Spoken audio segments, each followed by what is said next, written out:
शेतकरी कर्जमाफीच्या प्रश्नावरनं शेतकरी नेते अजित नवले आता आक्रमक झालेले आहेत। बँकांकडनं शेतकऱ्यांना आता नोटिसा यायला सुरुवात झालेली आहे। तर आता या येणाऱ्या कर्जवसुलीच्या नोटिसांची होळी करू असं किसान सभेनं जाहीर केलेलं आहे। कर्ज भरण्याची जबाबदारी शेतकऱ्यांची नाही असं अजित नवले म्हणतायत। नोटिसा पाठवल्यास राज्यभर आंदोलनाचा इशारा देखील देण्यात आलेला आहे।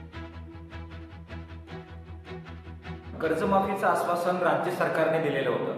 राज्य सरकारमध्ये सामील असणाऱ्या पक्षांनी दिलेलं होतं ते पाळत नाहीयेत ही शेतकऱ्यांची चूक नाही।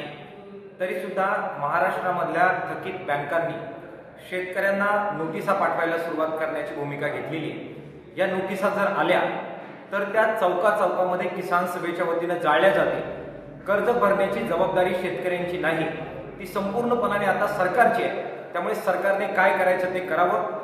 शेतकऱ्यांना नोटिसा पाठवू नये, पाठवल्या तर ते जाळण्याचा कार्यक्रम महाराष्ट्रभर घेऊन तीव्र आंदोलन उभं करण्याचा निर्णय किसान सभेच्या वतीने आम्ही जाहीर करतो आहोत। लोकशाही मराठी ऐका, पहा, जागरूक रहा।